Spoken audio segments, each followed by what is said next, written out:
সন্ধ্যা সবাইকে।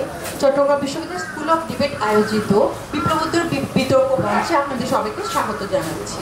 চট্টগ্রাম বিশ্ববিদ্যালয় school of debate সবসময় দেশের এবং বিশ্ববিদ্যালয়ের বিভিন্ন সমস্যা নিয়ে কথা বলে এবং সমস্যা সমাধানের চেষ্টা করে। সেই পরিপ্রেক্ষিতে আজকে এই যে স্বাধীনতা উত্তর চট্টগ্রাম বিশ্ববিদ্যালয়ের 2.0, এই 2.0কে ঠেলে সাজানোর জন্য যা যা করা উচিত বা যেভাবে করে চট্টগ্রাম বিশ্ববিদ্যালয়কে সাজালে আমরা শিক্ষার্থীরা সবচেয়ে বেশি সুবিধাটুকু পাবো তা নিয়ে এই বিপ্লবোত্তর বিতর্ক মঞ্চ বিতর্কের আয়োজন করেছে।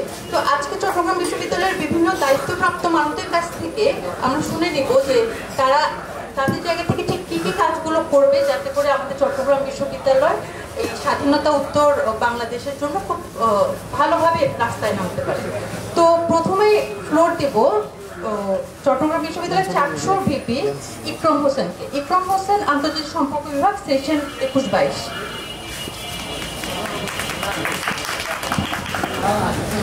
ধন্যবাদ মাননীয় মডারেটর। আজকে এই বিপ্লবোত্তর বিতর্ক মঞ্চে আমাকে সুযোগ প্রদানের জন্য আমরা এমন একটি প্রেক্ষাপটে দাঁড়িয়ে আছি যেই প্রেক্ষাপট থেকে চাকসু নিয়ে আমরা আজকে প্রথম বিতর্ক শুরু করতে যাচ্ছি বা কথা বলতে যাচ্ছি। এই প্রেক্ষাপট থেকে গত প্রায় 3 দশক ধরে যেই চাকসুর কোনো কার্যক্রম পরিচালনা নেই। উদাহরণস্বরূপ একটা ছোট্ট একটা এক্সাম্পল দিতে চাই। আজকে আমি আমার 3 জন জুনিয়রের সাথে এখানে দাঁড়িয়ে কথা বলছিলাম এবং তাদের থেকে জানার চেষ্টা করতেছিলাম চাকসু সম্পর্কে তোমাদের মতামত কি। তো ওদের থেকে যেই জিনিসটা সব থেকে বললাম, ভাই চাকসু জিনিসটা আসলে কিভাবে কাজ করে আমরা এই জিনিসটা জানি না।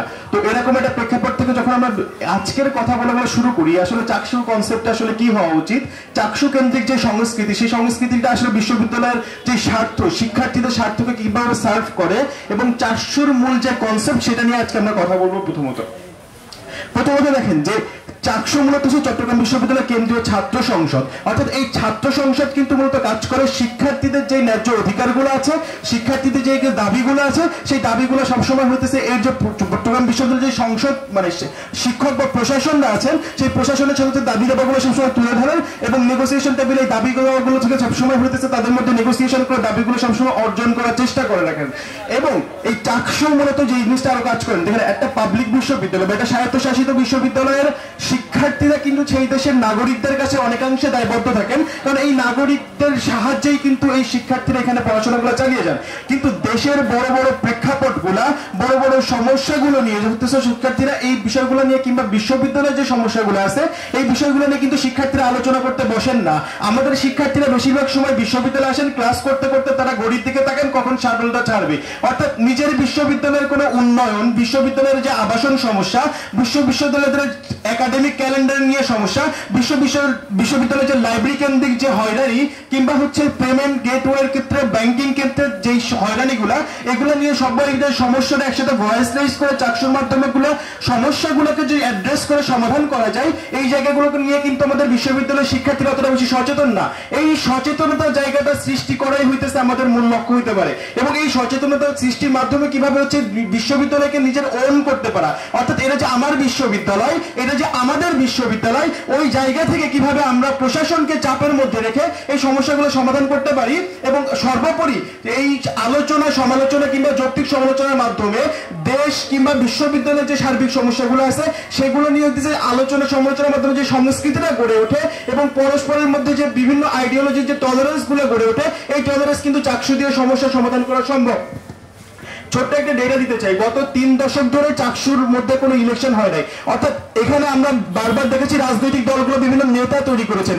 আদতে আমরা বারবার দশকের পর দশক বিভিন্ন নেতা পেয়েছি, কিন্তু শিক্ষার্থীদের প্রতিনিধি আমরা তৈরি করতে পারিনি। অর্থাৎ একজন মানুষ নেতা হওয়ার জন্য তার যতটুকু দৌড় থাকে, তার উপরের মহল নেতাকে খুশি করার জন্য তার যে চেষ্টা থাকে, শিক্ষার্থীদের অধিকার আদায়ের জন্য শিক্ষার্থীদের প্রতিনিধি হয়ে শিক্ষার্থীদের দৈনন্দিন জীবনে যে সমস্যা, হলে সিট পাওয়া থেকে শুরু করে অ্যালটমেন্ট অনুযায়ী সিট না পাওয়ার সমস্যা, পরিবহন সমস্যা, হলের মধ্যে বাসের ক্যাম্পাসের মধ্যে চক্রাকার বাস না থাকা, এই ধরনের সকল সমস্যাগুলো নিয়ে আমাদের নেতারা কখনো কাজ করেনি। একটা এক্সাম্পল দিই, আমাদের শাটলে একটা অ্যাক্সিডেন্ট হয়, সেদিন আমাদের শিক্ষকদের বাসগুলোকে ভাঙচুর করা হয়, শিক্ষার্থীরা সেদিন 0 পয়েন্টের গেট আটকে আন্দোলন করতেছিল। এমত অবস্থায় একজন ছাত্র নেতা এসে হচ্ছে সেই শিক্ষার্থীদেরকে সেখান থেকে সরে যেতে বলেন এবং বলেন অনেক গুজব পাঠানো হয়েছে। পরবর্তীতে আসলে সমস্যাটা নিয়ে আমরা আসলে কি পাইছি, অর্থাৎ এই আন্দোলনগুলো কিন্তু এই যে বিভাজনের রাজনীতির কারণে আমরা এতদিন পর্যন্ত কথা বলতে পারতাম না, এখন যখন আমরা কথা বলতে পারি তখন হচ্ছে আমাদের এই চাকসু কেন্দ্রিক যে সমস্যাগুলো আছে এবং চাকসুর মাধ্যমে আমাদের যে সমস্যাগুলো আছে এই সমস্যাগুলো হইতেছে আমরা ডিমান্ড করতে পারি এবং দাবি আদায় করে আনার জন্য ওই সিনেট মেম্বারদের কাছে আমরা যেতে পারি। মাননীয় মডারেটর, আরেকটা কথা বলতে চাই, আরেকটা ছোট্ট এক্সাম্পল দিই, সেটা হচ্ছে যে এই যে জুলাই বিপ্লবের সময় হচ্ছে আমাদের শিক্ষার্থীদেরকে হলটাকে বাধ্য করা হয়। আমরা জানি না আসলে কিসের ভিত্তিতে আমাদের শিক্ষকরা সেই হলটাকে আমাদেরকে বাধ্য করতে পারেন। তারা বলেন যে তারা কর্মবিরতিতে থাকা সত্ত্বেও সিন্ডিকেট সবার মাধ্যমে আসলে বিষয়টা আমাদেরকে অবহিত করেন যে আমাদের বিষয়ে তারা এই ধরনের সিদ্ধান্ত এসেছেন। অর্থাৎ বিশ্ববিদ্যালয়ের যে অ্যাক্টটা আছে চিটাগং ইউনিভার্সিটি 1973 অ্যাক্ট, সেই অনুযায়ী কিন্তু শিক্ষার্থীদের প্রতিনিধি এই যে চাকসু থেকে যে প্রতিনিধিরা ওইখানে হচ্ছে আমাদের জন্য দাবিগুলো নিয়ে কথা বলেন, এই ধরনের কোনো প্রতিনিধি আমরা দেখি না। অর্থাৎ অবৈধ একটা সিন্ডিকেট বলি বা অবৈধ একটা সিনেট বলি, সেইটার মাধ্যমে কিন্তু আমাদের ভাগ্য নির্ধারণ করা হয়। আমাদের বিষয়ে আমরা কোন কোন বিষয়গুলোর অধিকার রাখি সেই বিষয়গুলো তারা ওখানে বসে নির্ধারণ করেন, সেখানে আমাদের কোনো প্রতিনিধিত্ব নাই। তো আমি বলতে চাই, আমি একজন চট্টগ্রাম বিশ্ববিদ্যালয়ের শিক্ষার্থী হিসেবে আমি আজকে যে বিষয়টি নিয়ে বিতর্ক করছি, একজন চাকসু প্রতিনিধি হিসেবে তার যে দায়িত্বগুলো থাকে সেই দায়িত্বের জায়গা থেকে আমরা সকলে এসে সমস্যার জন্য আমাদের অধিকারগুলো বুঝে নিতে পারি, অধিকারের বিষয়ে আরো বেশি সচেতন হতে পারি। ধন্যবাদ মাননীয় মডারেটর। চাকসু নির্বাচন আসলে এমন একটা জিনিস যা নিয়ে আমাদের হচ্ছে কোনো অভিজ্ঞতা না থাকলেও আগ্রহ আছে অনেক বেশি। তো ইকরাম হোসেনকে ধন্যবাদ চাকসুর কাজ কি হতে পারে তা নিয়ে আমাদের কিছুটা আইডিয়া দেওয়ার জন্য। পরবর্তীতে আমি ফ্লোর দিব মাননীয় প্রভোস্টকে, প্রভোস্টের কাজগুলো আসলে কি কি হতে পারে নতুন বাংলাদেশে তাই নিয়ে। আকলিমা খাতুন, দর্শন বিভাগ, সেশন 19-20। দ্বিতীয়বারের মতো সদ্য স্বাধীন হওয়া দেশে আমার নিজের স্বাধীনভাবে বক্তব্য প্রদানের জন্য মাননীয় মডারেটরকে অসংখ্য ধন্যবাদ। আজকে আমি এখানে প্রভোস্ট কেমন হওয়া উচিত বা আদর্শ প্রভোস্ট বলতে আমরা কি বুঝাই সেই জিনিসটা তুলে ধরার চেষ্টা করব। হলগুলোতে সবচেয়ে বড় যে সমস্যাটা আমরা দেখতে পাই সেটা হচ্ছে সিট বরাদ্দ হওয়া। আমরা বিগত যে ইতিহাস দেখে বা অতীত দেখতে পাই সেই অতীতে আমরা দেখতে পাচ্ছিলাম রাজনীতিক যে দলগুলো সেই মতাদর্শের ভিত্তিতে হলগুলোতে সিট বরাদ্দ দেওয়া হতো। কোনো সাধারণ শিক্ষার্থী যদি সাধারণভাবে হচ্ছে অ্যালটমেন্টের ভিত্তিতে হলে সিটের জন্য যেত, সেই জায়গাটা থেকে তাকে মোটামুটি বাধ্য হয়ে হচ্ছে বিভিন্ন রাজনৈতিক মতাদর্শ সমর্থনের মাধ্যমে সেখানে হলের সিট পাওয়ার জন্য মানুষকে দৌড়াদৌড়ি করতে হতো। এই সমস্যাটা মাননীয় স্পিকার একজন প্রভোস্ট হিসেবে কখনো মেনে নেওয়া সম্ভব না। দ্বিতীয়ত মাননীয় স্পিকার যে সমস্যাটা দেখতে পাই সেটা হচ্ছে রেফারেন্সের ভিত্তিতে। প্রান্তিক অঞ্চল থেকে যে স্টুডেন্টগুলো আসে তারা মাননীয় স্পিকার জানে না যে কোন শিক্ষকের ক্লাসে গেলে তারা হচ্ছে সিটটা পাবে। কিন্তু মাননীয় স্পিকার আমরা দেখতে পাই শিক্ষকের আত্মীয় মডারেটর মাননীয় স্পিকার আমরা দেখতে পাই হলের যে হাউস টিউটর আছেন সেই হাউস টিউটর পরিচিত বড় ভাইয়ের আত্মীয়, এই ধরনের জিনিসগুলো যখন আমরা দেখতে পাই তখন সাধারণ শিক্ষার্থীরা আসলেই তারা বিশ্ববিদ্যালয়ের একজন শিক্ষার্থী হিসেবে যে আবাসন হলে সিট পাওয়ার অধিকার, সেই অধিকারটা থেকে মাননীয় স্পিকার বঞ্চিত হয়। এই ক্ষেত্রে মাননীয় স্পিকার আমরা যে সমাধানটা পেতে পারি সেটা হচ্ছে প্রত্যেক বছরে প্রথম বর্ষে প্রত্যেক শিক্ষার্থীকে অ্যালটমেন্টের ভিত্তিতে তাকে আবাসন নিশ্চিত করা। সেক্ষেত্রে মাননীয় চেয়ারম্যানকে আমি অনুরোধ করব যে প্রতি সেশনে যেন মাননীয় স্পিকার প্রত্যেক শিক্ষার্থী সঠিক সময়ে বের হতে পারে। সেশন জটের কারণে মাননীয় স্পিকার আমরা দেখতে পাই অনেক পুরাতন শিক্ষার্থী হলের সিট নিয়ে বসে আছে, কিন্তু নতুন যারা শিক্ষার্থী ভর্তি হয় তারা মাননীয় স্পিকার সেই সিটটুকু পায় না। মাননীয় স্পিকার দ্বিতীয় যে সমস্যাটা সেটা হচ্ছে খাবারের ডাল দিয়ে হাত ধোয়ার যে সংস্কৃতি, সেই সংস্কৃতিটা মাননীয় স্পিকার বন্ধ করতে চায়। ক্যান্টিন বা ডাইনিং গুলোতে আমরা গিয়ে দেখতে পাই যে খাবারের সময় শিক্ষার্থীরা আইডেন্টিফাই করতে পারে না যে এটা ডাল নাকি ভাত, মাননীয় স্পিকার ডাল নাকি পানি। এই যে সমস্যাটা, এই সমস্যাটা খুব শীঘ্রই মাননীয় স্পিকার মিটিগেট হওয়া দরকার। মাননীয় স্পিকার প্রতি বছরে বা প্রতি মাসে আমরা দেখতে পাই খাবারের দাম বাড়ছে কিন্তু খাবারের কোনো মান বাড়ছে না। সেই জায়গা থেকে আবার মাননীয় স্পিকার আমরা দেখতে পাই খাবারের যে মেনু সেটা প্রতি বেলা একই থাকে এবং বাসি খাবার দেওয়ার যে প্রবণতা সেটাও দেখতে পাই। মাননীয় স্পিকার একজন আদর্শ প্রভোস্ট হিসেবে সেটা কখনো সমর্থন করার যোগ্য নয়। মাননীয় স্পিকার তৃতীয়ত যে সমস্যাটা সেটা হচ্ছে যে স্বাক্ষর বাণিজ্য করা। স্বাক্ষর বাণিজ্যটা মাননীয় স্পিকার কিরকম, প্রত্যেক প্রভোস্টের কাছে যখন মাননীয় স্পিকার আপনি কোনো সিগনেচারের জন্য যাবেন বা স্বাক্ষরের জন্য যাবেন তখন মাননীয় স্পিকার তাকে প্রতি বেলায় মাননীয় স্পিকার 20 টাকা করে দিতে হয়। মাননীয় স্পিকার এই যে স্বাক্ষরের জন্য 20 টাকা করে কেন নিচ্ছে সেটা সঠিক কোনো ব্যাখ্যা আমরা তাদের কাছে পাই না। কিন্তু মাননীয় স্পিকার এই যে টাকাটা যে তারা নিচ্ছে সেটা মাননীয় স্পিকার একটা সাইনের জন্য, কিন্তু একজন প্রভোস্ট যখন নিয়োগ করা হয় সেই প্রভোস্টের দায়িত্ব হচ্ছে শিক্ষার্থীদের সব ধরনের সেবা দেওয়া। সেই সেবার বিনিময়ে তারা যে 20 টাকা করে দিচ্ছে, সেটা মাননীয় স্পিকার আমরা সেই সংস্কৃতিটা মাননীয় স্পিকার বন্ধ করতে চাই। মাননীয় স্পিকার, তৃতীয়ত আমি প্রবেশ হিসেবে চট্টগ্রাম বিশ্ববিদ্যালয়ে যতগুলো তালা বিক্রি করার দোকান আছে সেগুলো বন্ধ ঘোষণা করছি। কেন মাননীয় স্পিকার? প্রত্যেক বেলা আমরা দেখতে পাই প্রতিবার শিক্ষার্থীরা দাবি আদায়ের জন্য গেটের ভিতরে মাননীয় স্পিকার তালা দিতে হয়, যে আমি প্রবেশ হিসেবে কেন মাননীয় স্পিকার তাদের দাবি দেওয়া পূরণ করছি না। আমি ঘোষণা করছি প্রবেশ হিসেবে ছাত্রছাত্রীদের যে আবাসিক যে শিক্ষার্থীরা আছে সেই শিক্ষার্থীদের যৌক্তিক দাবি পূরণের জন্য এখন থেকে মাননীয় স্পিকার কখনো তালা দিতে হবে না। দ্বিতীয়ত মাননীয় স্পিকার, শিক্ষার্থীদের যে নিরাপত্তা, আমি প্রবেশ হিসেবে নিরাপত্তা প্রদানের অপারগতা প্রকাশ করে রাতের বেলায় শিক্ষার্থীদের বাহিরে, অর্থাৎ মাননীয় স্পিকার বিশেষ করে মেয়ে শিক্ষার্থীদের রাতের বেলা হল থেকে বের করে দেওয়ার যে সংস্কৃতি আমরা দেখতে পেয়েছিলাম, সেই সংস্কৃতি মাননীয় স্পিকার এখন থেকে দেখতে হবে না। তৃতীয়ত মাননীয় স্পিকার, দেখবেন প্রত্যেকটা হলের ভিতরে বিভিন্ন মুদির দোকান বা অন্যান্য দোকানগুলো দেখতে পাই, কিন্তু মাননীয় স্পিকার সবচেয়ে জরুরি যে বিষয় সেটা হচ্ছে মাননীয় স্পিকার ঔষধের। মাননীয় স্পিকার, এই ধরনের ফার্মেসি কিন্তু মাননীয় স্পিকার হলে দেখতে পাই না। মাননীয় স্পিকার, দেখবেন চট্টগ্রাম বিশ্ববিদ্যালয়ের মেয়েদের যে হলগুলো সেগুলো একটা সাইডে, সেখান থেকে আপনি যদি চট্টগ্রাম মেডিকেলে যেতে চান আপনি অ্যাম্বুলেন্স কল করবেন সকালবেলা, কিন্তু সেই অ্যাম্বুলেন্স পাবেন মাননীয় স্পিকার আপনি রাতের বেলা। এই যে সময়টুকু আপনি চিকিৎসা নেওয়া জরুরি, সেই জরুরি মুহূর্তে আপনি সেবাটা পান না। আমরা মনে করি আপনি যদি হলগুলোতে যদি ফার্মেসি থাকে সেই প্রাথমিক যে সেবাটা মাননীয় স্পিকার সেটা নিতে পারবেন। তৃতীয়ত মাননীয় স্পিকার, আরেকটা বিষয় খুব জরুরি, সেটা হচ্ছে চট্টগ্রাম বিশ্ববিদ্যালয়ে বিশাল আকার একটা লাইব্রেরি থাকা সত্ত্বেও সেখানে মাননীয় স্পিকার গবেষণা ধর্মী কার্যক্রম বা অন্যান্য সুযোগ সুবিধাগুলো মাননীয় স্পিকার শিক্ষার্থীরা পায় না।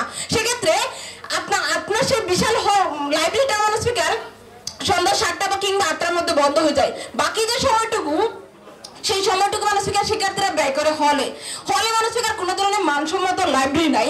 আমি মনে করি প্রত্যেকটা হলে একটা মানসম্মত লাইব্রেরি থাকা দরকার, যেখানে মাননীয় স্পিকার শিক্ষার্থীরা পড়াশোনা করতে পারে।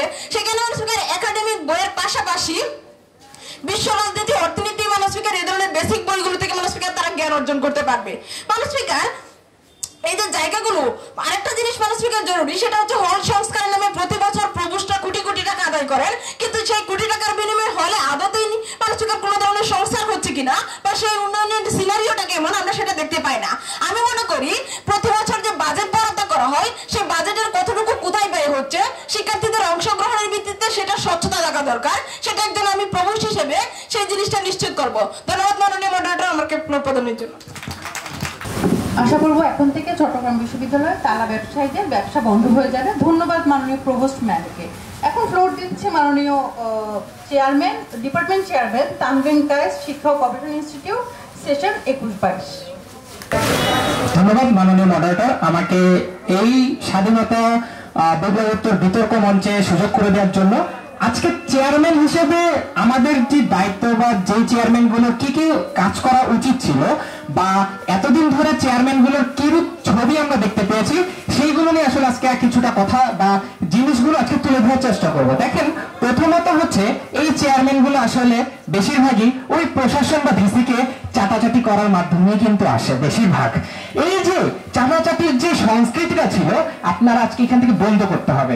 চেয়ারম্যান হিসেবে নিজেকে শিক্ষার্থী বান্ধব যে জায়গাটা থাকে সেই জায়গা থেকে নিজেদেরকে এখানে আপ্যায়ন করতে হবে অথবা উপস্থাপন করতে হবে। দেখেন, প্রত্যেকটা চেয়ারম্যান থাকে, সে তার চেয়ার টেবিলে গিয়ে বসবে, একটা নাম ফলক হবে এবং ভিতরে এসির বাতাস খাবে। তার ডিপার্টমেন্ট অথবা ইনস্টিটিউট আগাচ্ছে কি আগাচ্ছে না সেটা নিয়ে তার কোনো মাথা ব্যথা থাকে না। শেষ দিন শেষে বিকাল 3টার সময় সাইন করে বাসায় যেতে পারলেই চলে। এই ধরনের সমস্যাগুলো আমরা এতদিন ধরে চেয়ারম্যানগুলোর মধ্যে লক্ষ্য করতে পারছি। তারপরে দেখেন কি কি সমস্যাগুলো আরো আছে, সেটা হচ্ছে পাত্তা না দেওয়া। কাদেরকে পাত্তা না দেওয়া? ওই ইনস্টিটিউট, ওই ডিপার্টমেন্টের শিক্ষার্থীদেরকে কোনরূপ ভাবে পাত্তা না দেওয়া। কিরকম? তাদের কাছে এই শিক্ষার্থীরা যখন চেয়ারম্যান কাছে কোনো ধরনের সমস্যা বা কোনো কিছু আয়োজন করতে চায় তখন তাদেরকে হাসি তামাশা করে উড়িয়ে দেয়, বলে আমি তো দেখবই, তোমরা তো আমার সন্তান তুল্য। এই যে সন্তান তুল্য এই উপমাটা ব্যবহার করে দিন দিন যে শিক্ষার্থীদের সাথে চরম নৈরাজ্য করে আসছে, তাদের কোনো ধরনের সাহায্য সহযোগিতা করছে না, এটা আমরা এতদিন ধরে দেখতে পেয়েছি। তারপরে দেখা যায় কি এই শিক্ষার্থীদের থেকে তারা আসলে দূরত্ব বজায় রাখছে। কিরকম দূরত্ব? তাদের কি কি ধরনের সমস্যা হচ্ছে, তাদের কোন ধরনের সমস্যাগুলোকে মেডিকেট করা উচিত, এগুলো তারা কখনো খেয়াল রাখে না। তারপরে রুমগুলোর কথা তো বাদে দিলাম, কোনো চেয়ার ভাঙা, কোনো স্টুডেন্ট দাঁড়িয়ে ক্লাস করছে, কোনো স্টুডেন্ট তো দেখে যে ক্লাস ভরা, সে গেট থেকে চলে যাচ্ছে আল্লাহ হাফেজ বলে। এই যে রুমগুলো নিয়ে যে কোনো চিন্তা ভাবনা নাই, তার রুমগুলো কতটুকু বৃদ্ধি করা উচিত, বা মাঠে ক্লাস করতেছে না টেবিলে ক্লাস করতেছে, এটা নিয়েও তারা চিন্তা ভাবনা রাখেনি। দেখেন, তারপরে ক্লাস পরীক্ষা সেশন জট, এই যে ডিপার্টমেন্ট গুলো রয়েছে, আমরা যদি কিছু ডিপার্টমেন্টের নাম বলি, তথাকথিত যদি আছে আইইআর, যখনই কোনো শিক্ষার্থী বলে আমি আইইআর এর শিক্ষার্থী, তখনই বলে তুমি বিয়ে করে নাও, তোমার এই ডিপার্টমেন্ট আগাবে না। এই ডিপার্টমেন্টটা আগাবে না তাহলে কেন হলো? নিশ্চয়ই চেয়ারম্যানের সমস্যার কারণে। এরপর আরো আছে কি স্পোর্টস সায়েন্স, তারা এই যে খেলাধুলা করতে আসার বয়সে তারা নিজেদের জীবনের সাথেই খেলাধুলা শুরু করে দেয়, তাদের জীবনটা আর আগায় না এই চেয়ারম্যানের কারণে। তারপরে দেখেন আর কি কি আছে, থিসিস বা গঠনমূলক, ওই যে যেই চেয়ারম্যানটা বসে সে নিজেও নীলক্ষেত অথবা চকবাজার থেকে সাইন করা কোনো একটা থিসিস নিয়ে আসে, সেম টু সেম সে তার শিক্ষার্থীদেরকে পিডিএফ দিয়ে দেয়, স্যার পিডিএফ হবে। এই যে চেয়ারম্যান গুলোর যে এই ধরনের সমস্যা, এগুলো এতদিন ধরে দেখতে পাচ্ছি। দেখেন কি জন্য আছে, সেটা হচ্ছে আমরা শুনেছি অথবা জেনেছি বা বিভিন্ন সময় বিভিন্ন জায়গা থেকে আসে, সেটা হচ্ছে চেয়ারম্যানরা নাকি তাদের ডিপার্টমেন্ট ইনস্টিটিউটকে আগানোর জন্য বিভিন্ন ধরনের বাজেট বরাদ্দ পায়। এই বাজেটটা আসলে তার কোথায় যায়? ওই যে তার বড় একটা ভুঁড়ি আছে না, ওই ভুঁড়ির মধ্যেই চেয়ারম্যান গুলো নিয়েছে। এরপরে দেখেন কি আছে, রাজনৈতিক মতাদর্শী। দেখেন খবরের যদি খুলবেন দেখতেই পাবেন ঢাকা বিশ্ববিদ্যালয়, নোয়াখালী বিজ্ঞান প্রযুক্তি বিশ্ববিদ্যালয়, কুমিল্লা বিশ্ববিদ্যালয়, সব জায়গায় নারীদেরকে তুচ্ছ তাচ্ছিল্য করে। ভাইবা দিতে এসেছে পর্দা পরে, এটা কি গ্রহণযোগ্য? না, তোমাকে তো আসতে হবে শাড়ি পরে। এই যে চেয়ারম্যানদের এই মন মানসিকতা, এই যে বিভিন্ন ধরনের হেডলাইন, এইগুলো এতদিন ধরে আমরা দেখতে পাচ্ছি। চট্টগ্রাম বিশ্ববিদ্যালয়ের এই বিভিন্ন যে 57টা ডিপার্টমেন্ট রয়েছে বা ইনস্টিটিউট রয়েছে, এখানে আসলে সেই সকল শিক্ষকদের চেয়ারম্যান হিসেবে কোনো ধরনের অগ্রগতিটা আমরা দেখতে পাই না। তাহলে আসলে আদর্শ চেয়ারম্যানটা হওয়া উচিত কেমন? প্রথমত হচ্ছিল এই চেয়ারম্যানকে হতে হবে ওই ডিপার্টমেন্ট বা ওই ইনস্টিটিউটের শিক্ষার্থী বান্ধব, শিক্ষার্থীদের একমাত্র অভিভাবক হতে হবে তাকে। শিক্ষার্থী অভিভাবক হওয়ার মাধ্যমে কি হবে, তার যত সমস্যা হবে শিক্ষার্থী সে জানতে পারবে, সে সেগুলো নিয়ে কাজ করবে। কিছু অপ্রয়োজনীয় কোর্স থাকে, যেমন ধরেন যে এই জিনিসটা দরকার নাই, এই জিনিসটা শিক্ষার্থীদের আসলে একটা কঠিন কিছু হয়ে দাঁড়াচ্ছে, বার্ডেন হয়ে দাঁড়াচ্ছে, সেই জিনিসগুলো তারা চাইলেই কিন্তু শিক্ষার্থীদের সাথে কথা বলে দূর করতে পারে। এরপর আসে কি, যতগুলো ডিপার্টমেন্ট বা ইনস্টিটিউট আছে তারা যদি নিজেরা নিজেদের শিক্ষার্থীদেরকে নিয়ে একটি ক্যাবিনেট করে, যে তোমাদের আসলে যারা রানিং চলমান স্টুডেন্ট রয়েছে, যে তোমাদের আসলে সমস্যাগুলো কোথায় আমাকে তোমরা জানাও। এই যে জানানোর মাধ্যমে একটা চেয়ারম্যানের সাথে বা একটা ইনস্টিটিউটের সকল শিক্ষার্থীদের মাধ্যমে শিক্ষক শিক্ষার্থীর যে একটা জায়গাটা থাকবে সেটা আসলে এগিয়ে যাবে।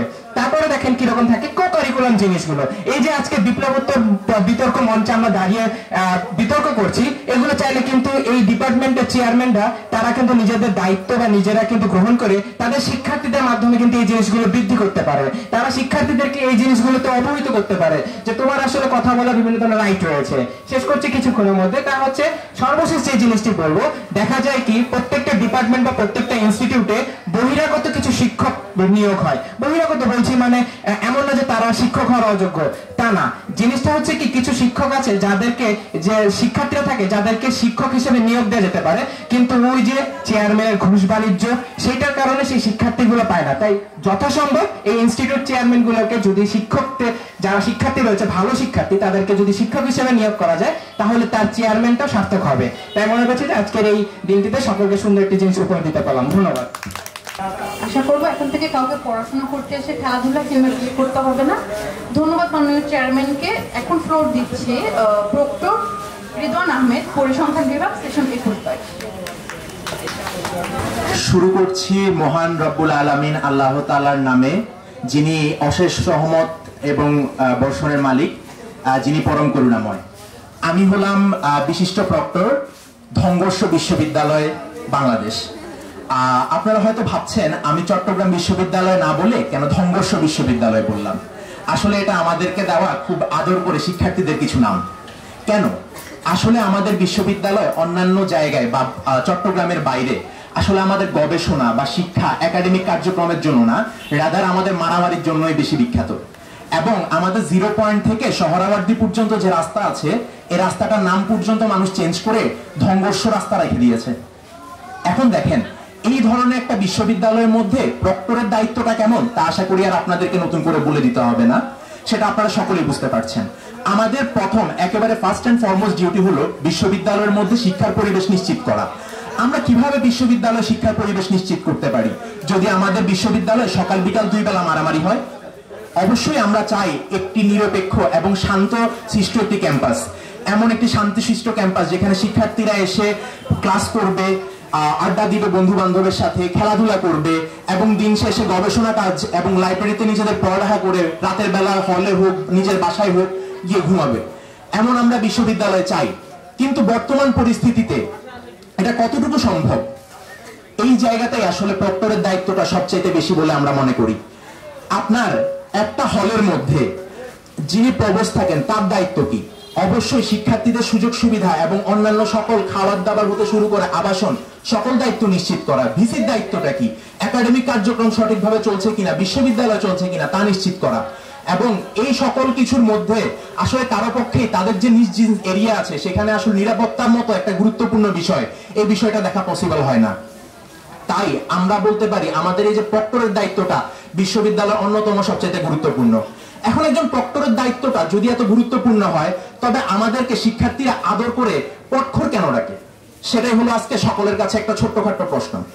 কেন ডাকে? কারণ আমাদের প্রক্টররা লিখিত অভিযোগ ছাড়া কোনো কিছু জানতে বা শুনতে পারেন না।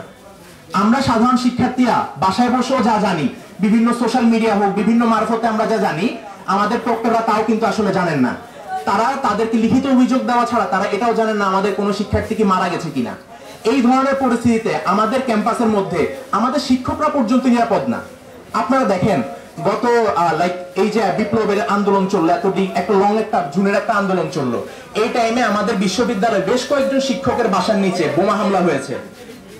এই ধরনের এই যে শিক্ষকদের বাসার নিচে আমাদের শিক্ষকরা যারা আমাদের সবচেয়ে সম্মানিত মানুষ বা আমাদের কাছে সবচেয়ে রেসপেক্টেড যে মানুষগুলা, তাদের বাসার নিচে সংঘর্ষ হচ্ছে বা তাদের বাসার নিচে আপনার তাদেরকে কি অশ্রাব্য ভাষায় কথাবার্তা বলা হচ্ছে, তাদের বাসার নিচে ককটেল বোমা বিস্ফোরণ করা হচ্ছে, অথচ কারা এই কাজ করেছে তা আজ পর্যন্ত বের করে জানা হয়নি। যে শিক্ষকরা বলেছে বা যে শিক্ষকদের বাসার নিচে এই ধরনের ঘটনা ঘটিয়েছে তারা যদি কোনো রাজনৈতিক দলের বায়াসড হয়, তারপরেও সেই সমস্ত শিক্ষকদের বাসার নিচে এই ধরনের কোনো কাজ করার রাইট কিন্তু কারো আসলে নাই। এবং শিক্ষক এবং যে ছাত্রছাত্রীরা আছে প্রত্যেকের নিরাপত্তার দায়িত্ব ক্যাম্পাসে একজন প্রক্টরের।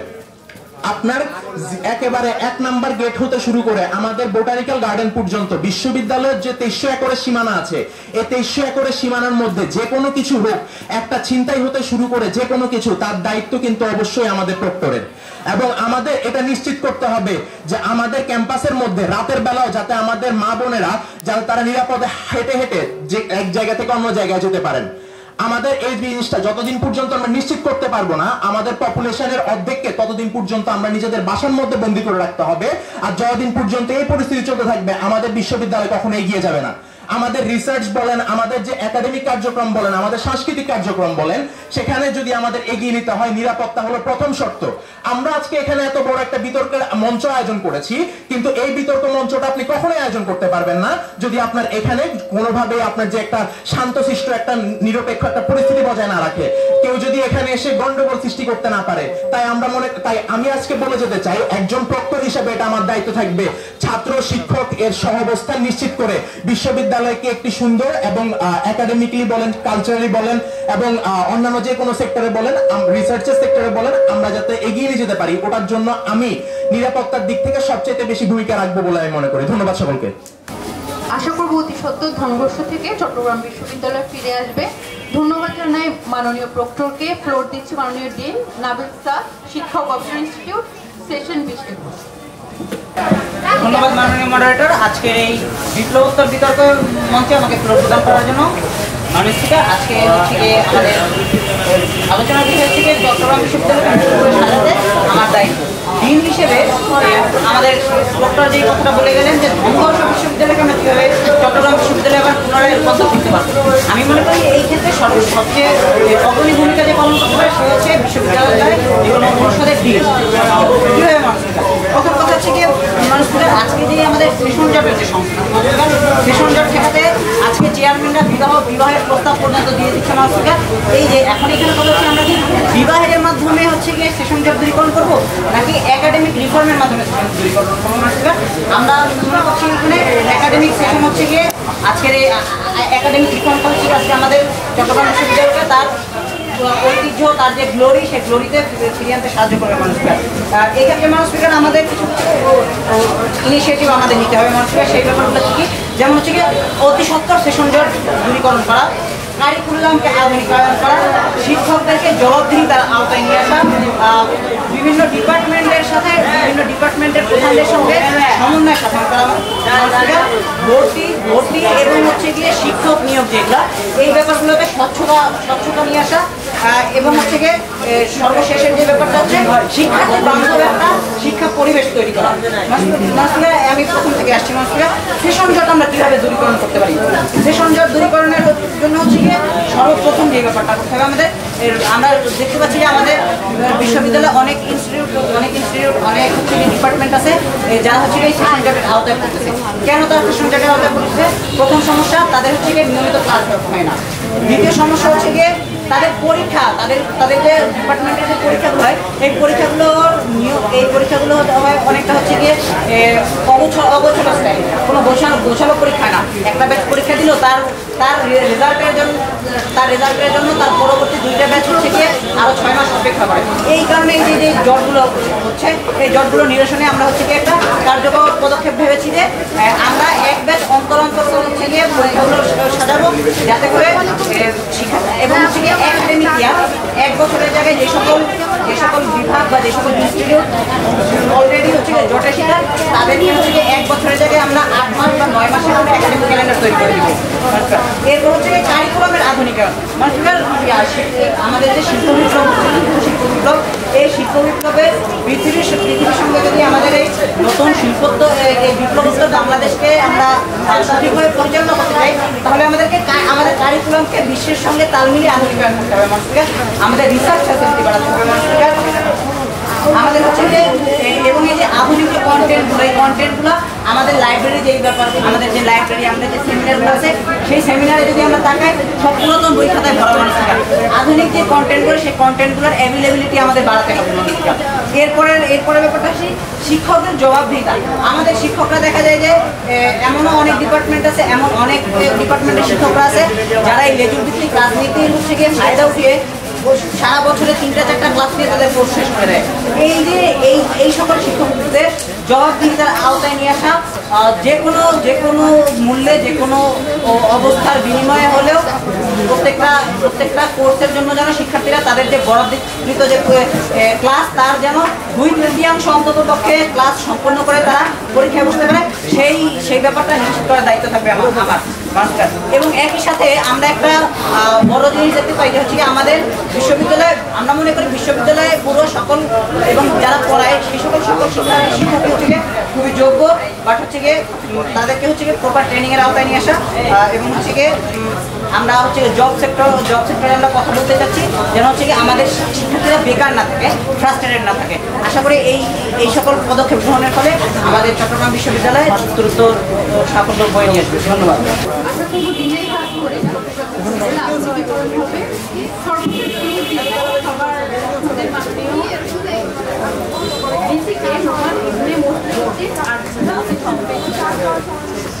ধন্যবাদ মাননীয় মডারেটর, আমাকে আজকে চট্টগ্রাম বিশ্ববিদ্যালয়ের বিসি হিসেবে কথা বলার সুযোগ দেওয়ার জন্য। কথা বলছি সেই গত বৃহস্পতিবার যখন আমাকে চিটাগং ইউনিভার্সিটি স্কুল অফ ডিবেটের জেনারেল সেক্রেটারি আমাকে বলা হয় তোমাকে চট্টগ্রামে বিসি হতে হবে, তখন সহজেই মেনে নিয়েছিলাম যে আমি চট্টগ্রাম বিসি হয়ে যাব। দেন বিসি হওয়ার পরে আমার যখন সেটা জানাজানি হয় তখন অলরেডি দেখতেছি যে আমাকে শুভকামনা শুভেচ্ছা জানিয়ে অনেক পোস্ট এবং কি অনেক লেখা মানুষ লিখতেছে।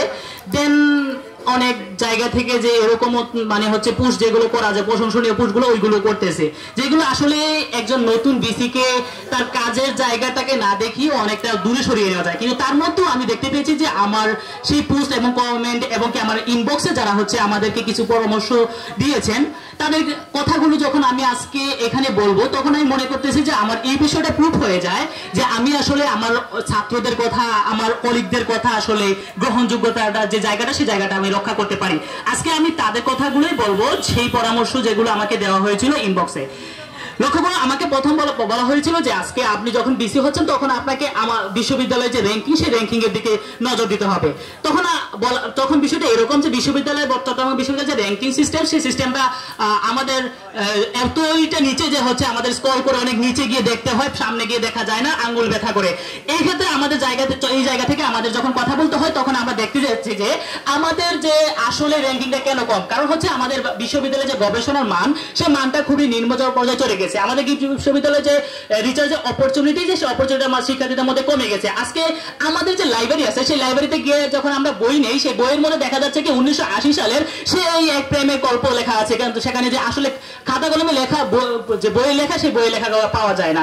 আমাদের আজকে যখন আমাদের মধ্যে যে মানুষের মধ্যে যে লাইব্রেরির যে আকাঙ্ক্ষা, সেটা হচ্ছে না। আমাদের বিশ্ববিদ্যালয়ের শিক্ষার্থীদের মধ্যে যে সেমিনার বা সিম্পোজিয়াম গুলো হওয়ার কথা, সেগুলো হচ্ছে নিয়মিত হচ্ছে না। কিন্তু আমাদের মধ্যে যখন আমরা কথা বলি যে হচ্ছে আমাদের যে সিলেবাস, সেই সিলেবাসটা আসলে কিরকম, তখন বলা হয় যে সিলেবাসটা ওই রকম যে হচ্ছে সিলেবাস দেখলে আসলে খুঁজে পাওয়া যায় হচ্ছে ডাইনোসরের যুগে আমরা চলে গেছি।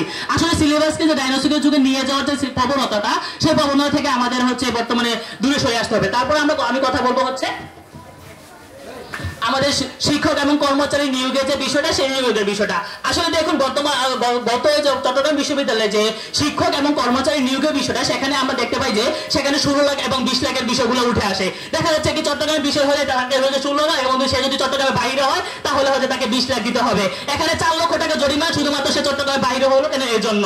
এখন দেখুন আসলে বিষয়টা কি, বিশ্ববিদ্যালয়ের শিক্ষক নির্বাচন করা হবে আসলে তার হচ্ছে যে গবেষণার মান, সেই গবেষণার মান অনুযায়ী। আসলে এখানে কথা বলতে হবে যে হচ্ছে একজন ভালো ছাত্র মানেই হচ্ছে যে সে একজন ভালো শিক্ষক হবে, এইরকম নয়। এক্ষেত্রে আমাদের বিশ্ববিদ্যালয়ের শিক্ষক হওয়ার জন্য তাকে আসলে ভালো শিক্ষক বা টিচিং যে মেথোডোলজি, সেই মেথোডোলজি সে যোগ্য কিনা, সেই জায়গাটা বিবেচনা করে তাকে শিক্ষক নিয়োগ দেওয়া প্রয়োজনীয় বলে মনে করছি।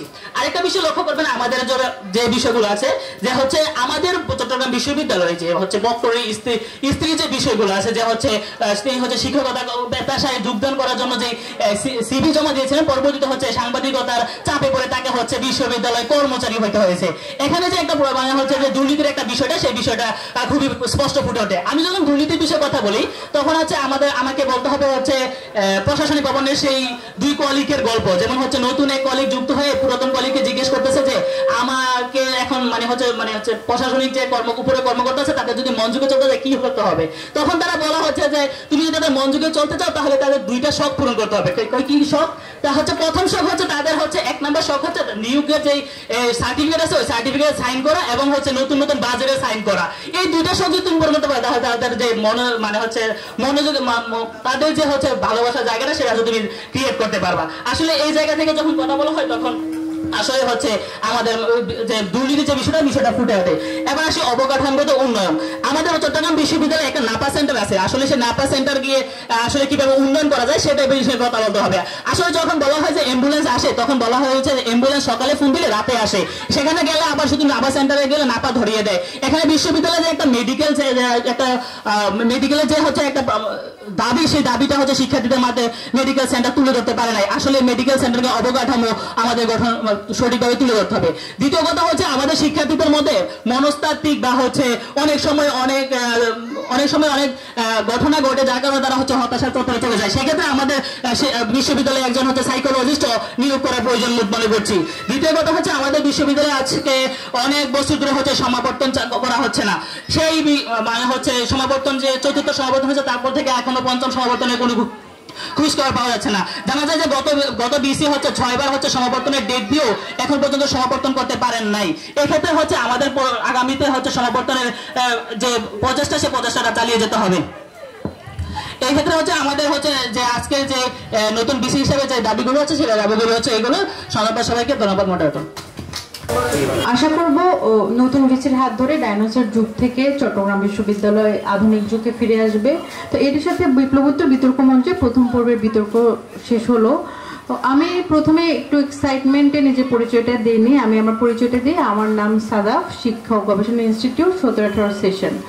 আমার নামটা নিয়ে আশা করব কেউ রাজনীতি করবেন না। আমি কোনো রাজনীতি দলেও না, বা কিংবা আমি 87,000 টাকা হচ্ছে বাকিও খাই নাই।